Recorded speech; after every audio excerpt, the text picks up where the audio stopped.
નમસ્કાર મિત્રો, આજે આપણે ધોરણ 2 પ્રજ્ઞા દ્વિતીય સત્ર અધ્યયન સંપૂર્ણ ગુજરાતી ધોરણ 2 ના એકમ નંબર 9 ની આપણે ચર્ચા કરીશું. એકમ નંબર 9 નું નામ છે ધીરે ધીરે વાંચજો. આ એકમમાં આપણે સૌપ્રથમ બે ની જોડીમાં બાળકોને ઊભા રાખી અને આગળ પાછળ રાખી અને ઘોડો દોડાવવાની પ્રવૃત્તિ કરાવવાની છે અને સાથે સાથે ગીત ગાવાનું છે, ઝીલવાનું છે અને પછી નાચવાનું છે. તો આનું હમણાં આપણે ઝીલ ગાન કરી દઈએ, એક વાત ગાન કરી દઈએ. તો ચલ મેરા ઘોડા રે, ચલ મેરા ઘોડા રે, તબડક તબડક, ચલ મેરા ઘોડા રે, તબડક તબડક રે. મોટા મોટા પહાડ આવે, વાંકા ચૂંકા રસ્તા આવે, મોટા મોટા પહાડ આવે, વાંકા ચૂંકા રસ્તા આવે. થાક લાગ્યો છે, આરામ કરવો છે, ના ના ના, ના ના ના, ના ના ના ના રે. ચલ મેરા ઘોડા રે, તબડક તબડક રે. જંગલ આવે, જાડી આવે, વાંકા ચૂંકા રસ્તા આવે, જંગલ આવે, જાડી આવે, વાંકા ચૂંકા રસ્તા આવે. ભૂખ લાગી છે, ચણા ખાવા છે, ના ના ના, ના ના ના, ના ના ના ના રે. ચલ મેરા ઘોડા રે, તબડક તબડક રે. નદીઓ આવે, નાળા આવે, વાંકા ચૂંકા રસ્તા આવે, નદીઓ આવે, નાળા આવે, વાંકા ચૂંકા રસ્તા આવે. તરસ લાગી છે, પાણી પીવું છે, ના ના ના, ના ના ના, ના ના ના ના રે. ચલ મેરા ઘોડા રે, તબડક તબડક રે. આમ સરસ મજાનું ગીત ગાઈ શકાય એવું ગીત છે. અભિનય પણ સાથે સાથે થઈ શકશે. એના પછી બીજા નંબરની જે પ્રવૃત્તિ છે એમાં અભિનય કરવાનું છે. કહેતા અભિનય કરવાનું છે, 2 કહેતા તાળી પાડવાની છે અને 3 કહેતા ચપટી વગાડવાનું છે. અને આવી રીતે આપણે અભિનય કરવાનો છે. નીચે ફૂટરમાં અહીંયા શબ્દ સાચું લખવાનું છે, તબડક, અને અહીંયા શબ્દ લખવાનો છે, પહાડ. એના પછી ત્રીજા નંબરની જે પ્રવૃત્તિ છે, ત્રીજા નંબરની પ્રવૃત્તિમાં આપણે પોપટભાઈનો બર્થડે છે, એટલે એમનો જન્મદિવસ છે. એ જન્મદિવસમાં એમણે પક્ષીઓને આમંત્રણ આપેલું છે. સરસ મજાની બાળકોને પ્રશ્નોત્તરી કરવાની છે એની અંદર, અને કયા કયા પક્ષીઓને બોલાવ્યા છે બધા પક્ષીઓની જાણકારી આપવાની છે. બોર્ડ બુકનો આપણે ઉપયોગ કરી શકીએ. બોર્ડ બુકનો ઉપયોગ કરી બધા જ પક્ષીઓનો આપણે પરિચય કરાવવાનો છે અને એમાં પ્રશ્નોત્તરી કરી અને બાળકો પાસે જવાબ મેળવવાનો છે. કઈ કઈ વાનગીઓ છે, શું કોને શું ગિફ્ટ આપશે, એ વગેરે વગેરે આપણે પ્રવૃત્તિ પ્રશ્નોત્તરી કરી અને જવાબ મેળવી શકીશું. એના પછી છે અહીંયા સાચો શબ્દ લખવાનો છે, કાબર, અને અહીંયા પોપટ. એના પછી સરસ મજાની વાર્તા આપી છે, રોટલો ખાવો હોય તો. તેનું હું વાંચન કરું છું કારણ કે એના આધારિત આગળ પ્રશ્નોત્તરી અને જવાબો છે, એટલે આપણે આ એકમનું વાર્તાનું સરસ મજાનું વાંચન આપણે કરી લઈએ. તો એક હતું ગામ, એમાં એક ખેડૂત રહે, સુભાષભાઈ એમનું નામ. ખૂબ જ મહેનત કરે. એક દિવસની વાત છે, તે કામ કરતા કરતા ખૂબ થાકી ગયા એટલે ઝાડ નીચે બેઠા, થોડો આરામ કર્યો, પછી રોટલો ને છાશ ખાવા બેઠા. એટલામાં દડુક દડુક કરતો સસલો ત્યાં આવી ચડ્યો. સસલાને જબરી ભૂખ લાગેલી. તે સુભાષભાઈને કહે, ખેતરભાઈ શું કરો છો? સુભાષભાઈ હસીને કહે, અલ્યા હું તો ખેડૂત છું, આ જમીન દેખાય છે ને એને ખેતર કહેવાય. સસલાએ શરમાઈને જીભ કાઢી અને ખેડૂતભાઈ તમે શું કરો છો? સુભાષભાઈએ કહ્યું, ખાઉં છું. સસલાએ સુભાષભાઈના હાથમાં રહેલા મકાઈના રોટલાને જોઈ કહ્યું, ઓહો, આ તો ચાંદો. શું તમે ચાંદો ખાઈ જવાના? સુભાષભાઈ હસી પડ્યા. આ ચાંદો નથી, આ તો રોટલો છે, રોટલો. સસલો કહે, કેવો લાગે? ખાટો કે મીઠો? એક બટકું આપો ને. સુભાષભાઈએ રોટલાનો ટુકડો આપ્યો. સસલો તો ખાતો જાય ને ખુશ થતો જાય ને ખાતો જાય. સસલો કહે, સુભાષભાઈ તમે આવો રોટલો રોજ ખાઓ છો? તેઓ કહે, હા, અમે તો રોજ ખાઈએ. સસલો કહે, સુભાષભાઈ આ રોટલો ક્યાં મળે? કયા ઝાડ પર ઉગે કે જમીનમાં થાય? સુભાષભાઈ ખડખડાટ હસી પડ્યા. એ તો ઉગે નહીં કે જમીનમાં થાય નહીં, એ તો બનાવવું પડે. સસલો કહે, તમને બનાવતા આવડે છે? શીખવાડો ને. સુભાષભાઈ કહે, કાન ઊંચા કરીને સાંભળી લે, શીખવાડું એ યાદ રાખી લેજે. સસલું કહે, યાદ રાખવું એટલે રોટલો તૈયાર. સુભાષભાઈ કહે, અલ્યા દડુકિયા, ખાલી યાદ રાખવાથી રોટલું ન થાય, એ માટે ખેતર ખેડી તેમાં દાણા વાવવા પડે. સસલું કહે, એટલે રોટલું તૈયાર? સુભાષભાઈ કહે, એમ કઈ રોટલું તૈયાર ન થઈ જાય, દાણા વાવ્યા પછી પાણી પાવું પડે. સસલું કહે, એટલે રોટલો તૈયાર? સુભાષભાઈ કહે, ના ભાઈ ના, પછી તો દાણામાંથી ફણગા ફૂટે ને છોડ તૈયાર થાય. સસલો કહે, એટલે રોટલો તૈયાર? સુભાષભાઈ કહે, અરે ખરગોશ, એમ કે રોટલા જડે છે, નીંદવું પડે ને મકાઈના છોડ મોટા થાય એટલે ડોડા આવે, એટલે રોટલા તૈયાર? સસલો કહે. સુભાષભાઈ કહે, અરે લંબકર્ણ, છોડ પરથી ડોડા કાપવા પડે એટલે રોટલો તૈયાર? સસલો કહે. સુભાષભાઈ કહે, ઓ બકબકિયા, તું તો ભારે ઉતાવળો, પૂરું સાંભળતો ખરો, એ પછી ડોડા સૂકવીને તેમાંથી દાણા છૂટા પાડવા પડે. સસલો રાજી થઈ ગયો ને કહે, કટ કટ કટ, દાંતથી દાણા છૂટા પાડ્યા એટલે રોટલો તૈયાર? સુભાષભાઈ થોડી વાર સસલાના દાંત જોઈ રહ્યા ને કહે, દાંતથી નહીં, મશીન વડે. સસલો કહે, યાદ રહી ગયું, ખેતર ખેડવાનું, દાણા વાવવાના, પાણી પાવાનું, છોડ મોટા થાય એટલે ડોડા થાય, દાણા થાય એટલે રોટલો તૈયાર. સુભાષભાઈ કહે, મોં બંધ કર, કાન ખુલ્લા કર, દાણા છૂટા પાડ્યા પછી તેમાંથી કચો ઉડાડી દેવાનો ને કાંકરા વીણવા પડે. સસલાથી હવે રહેવાતું નહોતું એટલે કહે, વાહ, હવે તો રોટલો તૈયાર. સુભાષભાઈ કહે, ઓ અધીરા, એ પછી ઘંટીમાં દાણા દળવાના ને તેનો લોટ થાય એટલે રોટલો તૈયાર. સસલાએ કહ્યું. સુભાષભાઈ કહે, અલ્યા સસ્સા, પછી એ લોટને બાંધવા પડે. વાહ, લોટ બાંધ્યો કે રોટલો તૈયાર? સસલો તો કૂદી પડ્યો. સુભાષભાઈ કહે, હવે જરાક જપી જા, લોટ બાંધ્યા પછી રોટલો ઘડવો પડે. સુભાષભાઈની નજીક જઈ સસલો ધીમેથી તેમના કાનમાં બોલ્યો, એટલે રોટલો તૈયાર? સુભાષભાઈ કહે, હજી જરા વાર છે, પછી ચૂલો સળગાવવાનો અને રોટલો તાવડી પર શેકવાનો. સસલો સાવ નરમ થઈ ગયો ને પૂછે, હવે તો રોટલો તૈયાર ને? સુભાષભાઈ કહે, હા ભાઈ હા, શેકાઈ જાય એટલે તારો રોટલો તૈયાર. ગલોટીઓ ખાતો ખાતો સસલો ગાવા માંડ્યો, મારો રોટલો તૈયાર. સસલો તો સુભાષભાઈએ આપેલો રોટલો ખાવા લાગ્યો. સુભાષભાઈ કહે, સસલાભાઈ, તમને રોટલો ભાવ્યો? સસલો કહે, યમી. સુભાષભાઈ કહે, રોજ રોટલા ખાવા હોય તો ચાલો મારી સાથે ખેતર ખેડવા. સસલો કહે, ના ભાઈ ના, સુભાષભાઈ, એટલી બધી મહેનત કોણ કરે? સુભાષભાઈ કહે, તો જાઓ સસા રાણા, ઘાસ ખાઓ, ગાજર ખાઓ, કોક દિવસ રોટલો ખાવા આવી જજો, હું તમને ખવડાવીશ. બસ. સસલાએ પૂછ્યું, પ્રોમિસ? ખેડૂતે હસીને થમ્સ કર્યું, એટલે કે હાથથી ઈશારો કર્યો. સસલો તો ખુશ થઈ બે ગલોટીઓ મારતો અને દડુક કરતો જાય ભાગ્યો. આ એકમના વાર્તાના આધારિત અહીંયા પ્રશ્નોત્તરી છે. નીચે ફૂટરમાં આપણે સાચો શબ્દ લખવાનો છે, તો અહીંયા આવશે, અહીંયા ગલોટિયા અને તાવડી આવશે, અને અહીંયા જે ખેડૂત શબ્દ, જમીન શબ્દ, અહીંયા ઉતાવળું અને અહીંયા મશીન શબ્દ આવશે. હવે વાર્તાના આધારે બીજી વાર્તા બાળકોને પાત્રો બદલી અને બનાવવા માટેની કહી છે કે પાત્રોને ઘટનામાં ફેરફાર કરી બીજી વાર્તા બનાવવા માટે સૂચના આપવાનું કે ભાઈ આપણે જે વાર્તા બનાવી છે એમાં અલગ અલગ પાત્રો બનાવી. માની લો કે કોઈ સસલો લઈએ, સસલાની જગ્યાએ શિયાળ લઈએ, અને સુભાષભાઈની જગ્યાએ બીજું કોઈ પાત્ર લઈએ, અને આપણે પણ વાર્તા બનાવવાની માહિતી આપવાની છે. હવે વાક્ય સાચું હોય તો રોટલો ખાવાનો અભિનય કરવાનો છે, અને ખોટું હોય તો રોટલો ઘડવાનો અભિનય કરવાનો છે. એટલે રોટલો જ્યારે મકાઈનો ઘડવાનો એટલે બે હાથે ઘડવાનો હોય એવી બાળકને સૂચના આપી અને આપણે આ પ્રવૃત્તિ કરાવી શકાય. સુભાષભાઈ રોટલો શાક ખાતા હતા તો રોટલો શાક નતો ખાતા, રોટલો અને છાશ ખાતા હતા, તો ખોટું છે, માટે રોટલો ઘડવાનો અભિનય થશે.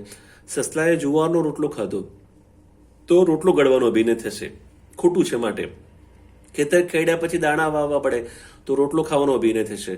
દાણાને શેકી એટલે રોટલો તૈયાર થઈ જશે, તો રોટલો ઘડવાનો અભિનય થશે. સસલાએ રોટલો ન ભાવ્યો એટલે એ બોલ્યો યમી, તો રોટલો ઘડવાનો અભિનય થશે, કારણ કે સસલાને રોટલો ભાવ્યો હતો. ખેતરમાં રોટલો વાવીએ તો છોડ ઉપર રોટલા ઉગે તો રોટલો ઘડવાનો અભિનય થશે. જેની યાદશક્તિ સારી હોય તે રોટલો બનાવી શકે, તો જેની યાદશક્તિ સારી હોય તે રોટલો બનાવી શકે, એટલે એમાં પણ આપણે ખોટું છે, આપણે રોટલો ઘડવાનો આપણે અભિનય કરાવીશું. શબ્દોના સાચા અર્થ લખવાના છે કે દાણામાંથી ફણગા ફૂટે એટલે ઉગવાનું શરૂ થાય. સુભાષભાઈ ખડખડાટ હસી પડ્યા એટલે મોટા અવાજે હસી પડ્યા. બકબક્યા, તું તો ભારે ઉતાવળો, પૂરું સાંભળતો ખરો, તો રાહ ન જોનારો. ઉતાવળું એટલે રાહ ન જોનારો. સસલો સાવ નરમ થઈ ગયો, હવે રોટલો તૈયાર એટલે ઉતાવળ વગરનો થઈ ગયો, એમ પણ કહી શકાય અને ચૂપ થઈ ગયો પણ જો વાર્તાના આધારે કરવું હોય તો પણ કરી શકાય. એટલે આમાં મેં ઉતાવળો થોડો ધીરો થઈ ગયો એવું કરેલું છે. પછી અહીંયા ગમતા શબ્દો લખવાના છે, એટલે મેં શબ્દો લખ્યા નથી, પણ બાળકને જે યોગ્ય લાગે એ શબ્દો અહીંયા લખાવાના રહેશે. એના પછી 7મા નંબરની પ્રવૃત્તિ છે, તો કઈ રીતે કામ કરવાથી રોટલો બનશે. તો પહેલી પ્રવૃત્તિ પછી દાણા વાવવા, પછી દાણા દળવા, તો દાણા વાવ્યા પછી સીધા દાણા દળાઈ ના ખેતર, પછી દાણા દળ્યા પછી સીધું ખેતર ના ખેડાય, એટલે આ પ્રવૃત્તિ આપણે આવશે નહીં. અને બીજા નંબરની પ્રવૃત્તિમાં આપણે જોઈશું તો ખેતર ખેડાશે, દાણા વાવવા, દાણા દળવા, લોટ બાંધવો, રોટલો શેકવો અને રોટલો તૈયાર, તો આ પ્રવૃત્તિ સાચી આવશે. અહીંયા જો ત્રીજા નંબરની પ્રવૃત્તિ છે, ખેતર ખેડ્યા પછી દાણા દળવા અને પછી દાણા વાવવા, દાણા દળ્યા પછી દાણા વાવાય નહીં, એટલે આ પ્રવૃત્તિ સાચી નથી. તો આ પ્રવૃત્તિ બેનની ખોટી છે અને આ પ્રવૃત્તિ સાચી છે. અહીંયા જુદા પાડવાના છે. તો હળ છે, ખેતરમાં શું ઉપયોગમાં આવે અને રસોડામાં શું ઉપયોગમાં આવે. તો અહીંયા હળ, દાંતરડું, પાવડું, ટ્રેક્ટર, કોથળો અને કોદાળી, ચમચો, તપેલી, વાટકી અને થાળી, વેલણ અને તાવડી, આ શબ્દો અહીંયા મેં છૂટા પાડ્યા છે. અહીંયા 9મા નંબરની પ્રવૃત્તિમાં ખોટો અક્ષર ચેક મારી અને સાચો બનાવવાનો છે. તો અહીંયા સસલાને બનાવ્યો છે, અહીંયા ભૂખ બનાવ્યો છે મેં. ખોટા શબ્દો, ખોટા અક્ષર ચેક માર્યા છે અથવા બાદ કર્યા છે. બાદ કરવાના છે એટલે કે આપણે અલગ ચેક મારીશું ને એટલે સાચું જબરી અહીંયા લાગેલી. પછી અહીંયા જો બીજા નંબરનું વાક્ય છે ને, બીજા નંબરનું વાક્ય આપણે બનાવવાનું છે. તો અહીંયા જોઈશું આપણે, તો જુઓ સસલાભાઈ ખેતર ખેડવાનું છે. તો જુઓ સસલાભાઈ ખેતર ખેડવાનું છે. તો બાકીના જે અક્ષરો છે આપણે ચેક પણ મરાવી શકાય અને એમને કહી શકાય કે ભાઈ એનો ઉપયોગ આપણે કરવાનો નથી. એ જ રીતે બીજું વાક્ય બનશે, ખેડૂતભાઈ શું કરો છો. પછી ચોથું વાક્ય બનશે, એમાં પાણી પાવું પડે. બાકીના અક્ષર આપણે ઉપયોગમાં લેવીશું નહીં. 5મા નંબરનું જે વાક્ય છે કે છોડ પરથી ડોડા કાપવા પડે, છોડ પરથી, તો બાકીના અક્ષરો ઉપયોગમાં આવશે નહીં. અને સસલો દડુક દડુક કરતો ભાગ્યો. એટલે આ રીતે 9મા નંબરની પ્રવૃત્તિ થશે. 10મા નંબરની પ્રવૃત્તિમાં છે, તો શું ખેતરવાડીમાં અને રસોડામાં બનાવવું પડે. તો ખેતરવાડીમાં જે ઉગે એના ઉપર આપણે ચોરસ કરવાનું છે. તો ખેતરવાડીમાં શું શું ઉગે, તો સફરજન, કેરી, પછી કાકડી, પછી ગાજર, જમરૂક, અમે અહીંયા ગોળ કરેલા છે. બરાબર છે. શબ્દ ઉપર ચોરસ બનાવ્યું છે, શબ્દ ચોરસ બનાવવાનું છે, લંબચોરસ બનાવવાનું છે. રસોડામાં બનાવવું પડે શીરો, પૂરી, પપૈયું. રસોડામાં બનાવવું પડે શીરો, પૂરી, સોરી મેં પપૈયું અહીંયા લખી દીધું છે, માફ કરશો. તો પપૈયું આપણે ભૂલથી અહીંયા આવી ગયું છે. તો ખેતરવાડીમાં પપૈયું,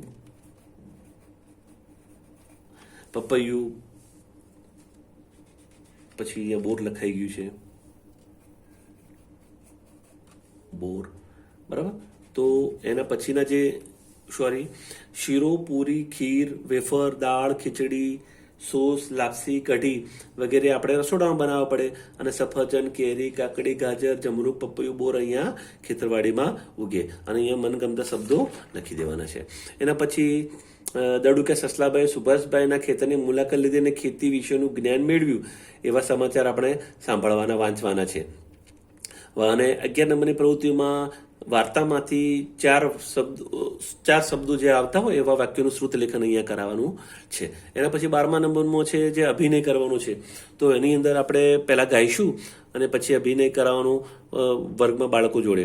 તો ધીરે ધીરે ચાલજો, દબે દબે ચાલજો, ખેંચી ખેંચી બાંધજો ભારા ડાંગરના, ઉચકી માથે મૂકજો ભારા ડાંગરના, જટ ખળી સાફ કરો, લીપી ગુપી સાફ કરો, જુડો પાટલીએ ભાત છૂટો પાડવા, સુપડું ભરી સાફ કરો, લાલા લાલા, ઊંચ જરી હાથ ધરો, લાલા લાલા, વાયુરાજ આવતો, કચરો ઉડાડતો, સાફ કરી ચાલતો, સરર ભાગતો, ધીરે ધીરે ચાલજો, દબે દબે ચાલજો.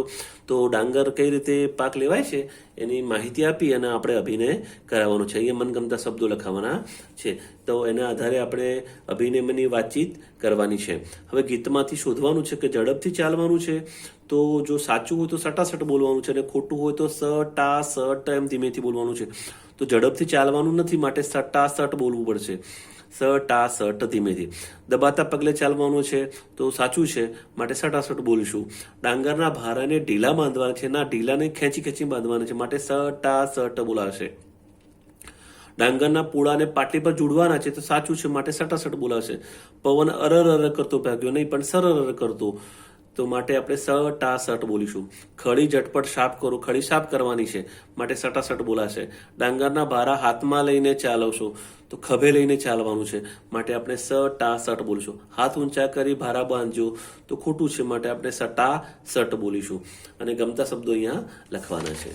એના પછીની જે પ્રવૃત્તિ છે આમાં ખેતર બરાબર આ ખેડૂત બરાબર કરે છે કે નહીં, તો બાળકો આપણે શિક્ષક અભિનય કરશે અને નક્કી કરવાનું છે કે કયો ક્રમ સાચો છે. માટે તો બાળકો બોલશે એ પ્રમાણે વિદ્યાર્થીઓ તમને જે કરવાની સૂચના આપે એવો અભિનય શિક્ષકે કરવાનો છે. માટે સૌથી પહેલા આપણે કહીશું કે આપણે ડાંગરને કાપવાના છે, પછી પૂળો બાંધવાનો છે, ખડું સાફ કરવાનું છે, ડાંગર પાટલી પર જોડવાની છે અને પવનથી કચરો ઉડાડી અને પછી છેલ્લે સુપડાથી સાફ કરવાનું છે.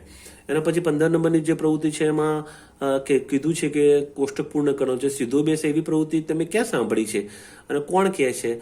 ગમી કે ના ગમી? તો સીધો બેસવાની વાત છે, શાળામાં શિક્ષક વારંવાર કહેતા હોય છે બાળકોને, તો શિક્ષક કહે છે તો તમને સીધો બેસવાનું કહે તો ના ગમે, એમ બાળકને લગભગ ન ગમતું હોય તો સીધો બેસવાનું ઘરે પણ થતું હોય. આમાં કેટલીક પ્રવૃત્તિ એવી છે કે જે ઘરે પણ થઈ શકે અને શાળામાં થઈ શકે. દાખલા તરીકે ટીવી બંધ કર, આ પ્રવૃત્તિ શાળાની અંદર ટીવી હોય તો શાળામાં પણ થઈ શકે, શિક્ષક પણ કહી શકે. એટલે મેં લખવાનો પ્રયાસ કર્યો છે, પણ કેટલીક પ્રવૃત્તિઓ તમે તમારી રીતે સુધારો વધારો કરી શકો છો. એના પછી 16 નંબરની પ્રવૃત્તિ છે, એમાં આગે કહો ને પીછે કહો એવી ચિઠ્ઠીઓ બનાવવાની છે અને પછી બાળકોને પ્રવૃત્તિ કરવાની છે. બોર્ડ સાફ કરો, છોડને પાણી પાવો, દરવાજો બંધ કરો, વગેરે વગેરે પ્રવૃત્તિ કરાવવાની છે. એના પછી 17મા નંબરની જે પ્રવૃત્તિ છે આમાં વાંચન માત્ર કરાવવાનું છે. અને બાળકોને જે અઘરા શબ્દો પડતા હોય એ અઘરા શબ્દો અથવા એમને જે બાળકોને ઓળખવામાં અક્ષર મુશ્કેલી પડતી હોય એવા અક્ષરો, એવા શબ્દો શોધી અને અહીંયા લખશે અને પછી આપણે એ શબ્દ વિશે ઉપચારાત્મક કાર્ય કરવાનું છે અને એમાંથી પછી ગમતા શબ્દ અહીંયા લખવાના છે. તો ટીકુબેન વાંચનના શોખીન, વાંચે નાના અક્ષરવાળી ચોપડીઓ રંગીન, ટીકુબેન તો વાંચનના શોખીન. છોટા ભીમને સોટી પોઠી બધું જ વાંચે ખૂબ, બધી જ વાર્તા દાદી માફક બોલે આબેહૂબ. ટીકુબેનનું લેસન કરતો વાર્તા માનો જીન, ટીકુબેન તો વાંચનના શોખીન. ટીકુબેનના ઘરમાં તો છે ચોપડીઓના થપ્પા, ટીકુની આજ્ઞાથી સાથે વાંચે મમ્મી પપ્પા. વાંચતા વાંચતા ઊંઘી જઈને પહોંચી જતા ચીન, ટીકુબેન તો વાંચનના શોખીન.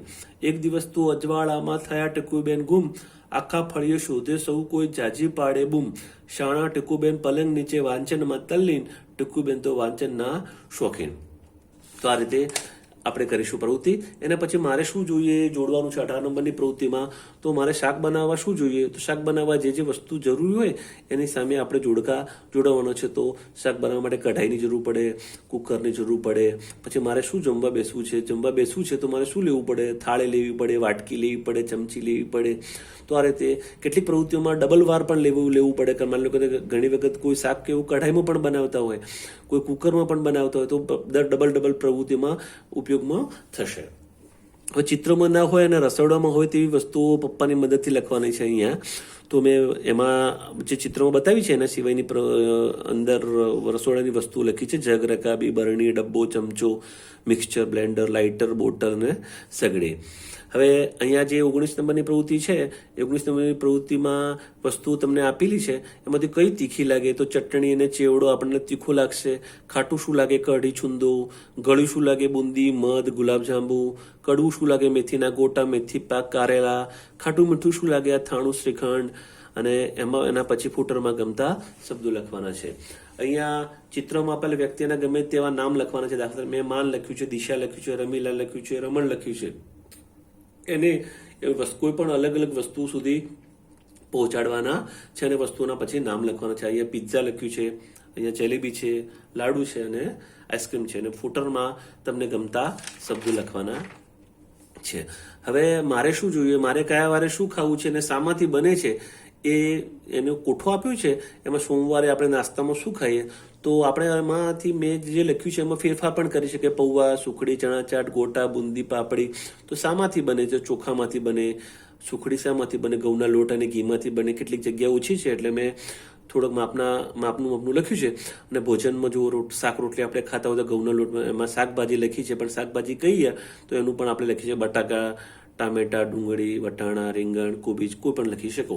દાળ ઢોકળીમાંથી મગની દાળમાંથી અને લોટમાંથી આપણે બનાવી શકાય. દાળ ભાત એ રીતે આપણે કોઠું પૂરું કરવાનું અને બાળકો જાતે પોતાની સહી અહીંયા નીચે કરશે. 22 નંબરની પ્રવૃત્તિ છે એમાં વૃંદા આજે પ્રાર્થના સંમેલનમાં નૃત્ય કરવાની છે. આથી તે ચણિયા ચોળી હાર બુટ્ટીનો શૃંગાર કરીને આવે છે. અને પ્રશ્ન પૂછ્યો છે કે વૃંદા શું કરવાનું છે? તો વૃંદા નૃત્ય કરવાની છે. અને વૃંદા શું કરીને આવી છે? તો વૃંદા ચણિયા ચોળી હાર બુટ્ટીનો શૃંગાર કરીને આવી છે. તો આ રીતે જવાબ પણ લખવાના છે અને નીચે ફૂટરમાં આપણે મનગમતા શબ્દો લખવાના છે.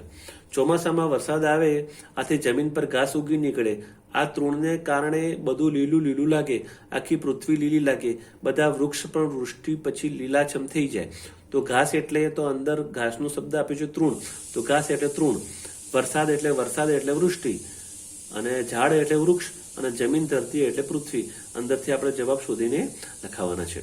તૃપ્તિ શનિવારે દ્રષ્ટિના ઘરે ગઈ, રવિવારે કૃપાના ઘરે ગઈ. પૃથાએ પૂછ્યું મારા ગૃહે ક્યારે આવીશ? તો તૃપ્તિ કોના ઘેર ગઈ હતી? તો તૃપ્તિ દ્રષ્ટિના ઘરે ગઈ હતી. અને તૃપ્તિને પોતાના ગૃહે કોણે બોલાવી? તો પૃથાએ બોલાવી. તો તૃપ્તિને પોતાના ગૃહે પૃથાએ બોલાવે છે. અહીંયા કૃ, ધ્રુ, ત્રુ અને નૃ, શ્રુ અને વૃ શબ્દોની ઓળખ આપવાની સમજ આપવાની છે. એના ઉપર આંગળી ફેરવવાની છે. અને 2 જોક્સ આપેલા છે. અને આ રીતે જે બાળકો સારી રીતે આખા પ્રવૃત્તિમાં, માની લો કે 1 નંબરની પ્રવૃત્તિઓમાં સારી કરી હોય તો ગોળ કરવાનું, અને થોડીક ઓછી આવડી હોય તો અડધું ગોળ કરાવવાનું છે. અને આ રીતે આપણે એકમ પૂરો કરીએ છીએ. મિત્રો, એકમ સારો લાગ્યો હોય તો ચેનલને સબસ્ક્રાઈબ કરજો અને લાઈક કરજો. ધન્યવાદ, આભાર.